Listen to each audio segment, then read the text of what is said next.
Good afternoon, everybody. It's me, Colleen. Today's date is December 14th.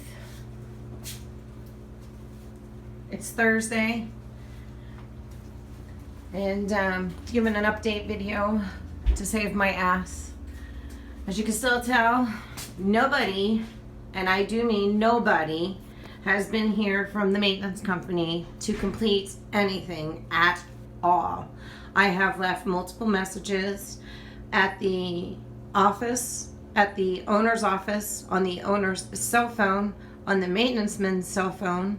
I even called the contractors to the well drilling company, who they were done their part of the well on Monday, as they had promised. It only took them 5 days, I believe, to get the well in.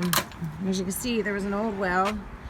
And from what I was explained, is that the well wasn't dug down deep enough, and over the years, because Florida is supposedly rising, I don't know. Anyway, it didn't go all the way down, so it was getting clogged up. So what they did was they bypassed this one and built a nice brand new one. It's been ready to go. Beautiful water was coming out of it. It is in need of a plumber to connect the plumbing. And to get the pressure corrected, and the electrician to come out so that they can obviously run electricity to the pump to keep it going. I'm going to give you a quick tour of the outside of what Kian and a good friend of mine, Brett Douglas, who I met through the community on DeBear Legacy, who's been an amazing asset to our family. He has been a huge heart and just been so helpful, and just really thinks I'm getting screwed big time right now. But as you can see, he came in and he trimmed up all these trees up so you can actually see the house from the yard. If you guys remember in the very first video of before I signed the lease, which was the whatever, you couldn't even see the front house. All this stuff has been trimmed up, things have been moved around. Apparently this was supposed to be like a preserve, but not, so that's why the yards aren't all manicured and stuff. But to, allow the wildlife to still come in, like the birds and stuff like that. Hopefully not the bears, but anyway. This side of the house here, if you guys remember, you couldn't even see or walk past here. There's some angles on some of the pictures that they had taken before Hurricane Irma, but that tree, I believe you can kind of see right there, and part of whatever broke was completely bent in half, and that greenness right there was the tree. And the landlord told me that it was my responsibility to keep my landscaping up. However, removing trees from a storm damage is not my responsibility, but he told me it was. So I went that on record, and I told him that Brandon, who was the person who showed the house, told us that they would be removing all these debris and all these broken trees that you see, and that tree there that was broke, and there was a big see how the woods or the bark is all off it. It was all down here. It's gone. They removed Kian and Brett removed it, so I kind of have a side yard, which is better than no yard at all. But if you still see, this is still all part of my yard that I can't even have access to, that I was told, beautiful yard listed. None of the trash has been picked up yet. None of these things have been taken care of. I was explained by Brett that sometimes they do leave these here. They'll smash them down more with a sledgehammer and then cover them up with sand, I guess, so that if there is rains and stuff, it helps more with trickling down to help more with the You know what I'm trying to say. Drainage in the backyard. I don't know how much of that is true as far as what the landlord's impression is, but that's what I was explained by Brett. So this would all be covered in and blah, blah, blah. That tree right there that's cut was struck by lightning and actually blew out the rest of the stuff. It's infested with termites, and I told the landlord that it's infested with termites. He hasn't responded back to anything.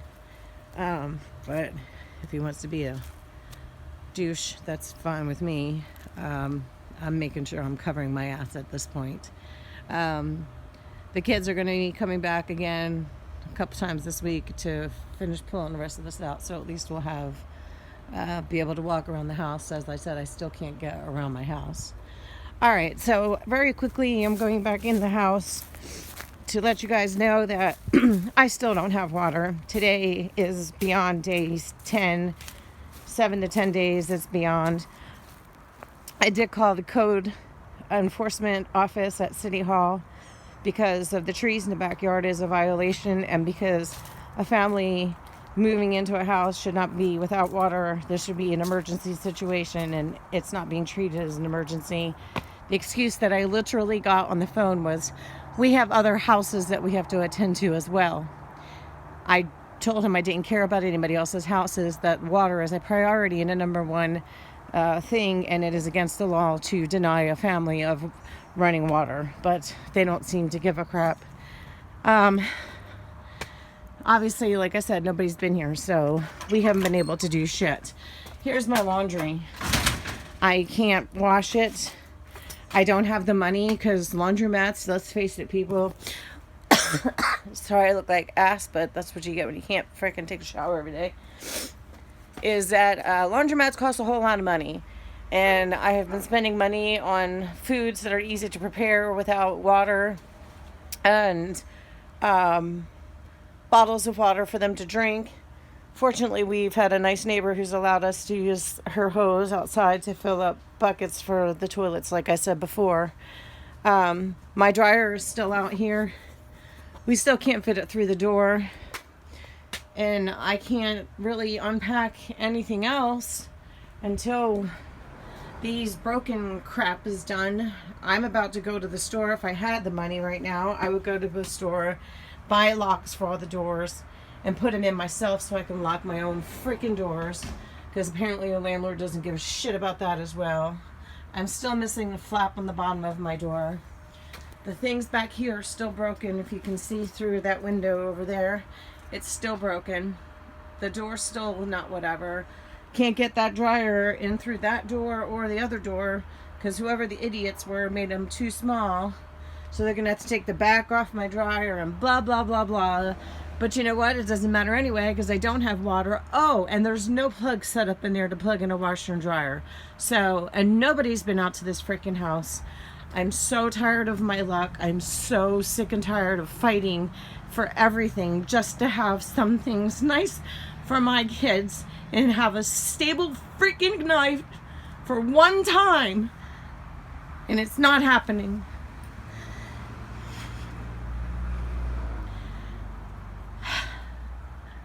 I can't even put the shelves up against the window because they haven't removed their shit from my patio yet that I'm about to just go throw out in the yard, but I'm afraid they might charge me for it, so that I can at least get those out of the way and somewhat organize my patio so that we can move around and keep stuff away from the windows, because my clothes are getting ruined every time it rains. And for those of you that are wanting to come and help me, that's fantastic, but until I get water, there's really no sense in anything. If anybody wants to do anything, there's a phone number on this post on this thread that I'm posting this video on. That's the owner. If you want to do something for me, you can call him. You can call him and you can tell him that you're a lawyer. You can tell him that you're or whatever. You can tell him anything you want, but get them over here, because apparently a woman's word doesn't matter. Maybe a man calling him and telling him to get the hell over here and take care of this, because I am not getting anywhere. He's avoiding my calls. He's sending them directly to email. I can't afford a lawyer. I can't afford to move. I can't afford to do anything. I just wanted to start over. Thank you guys. I hope. Sorry. Thank you guys. Have a good day.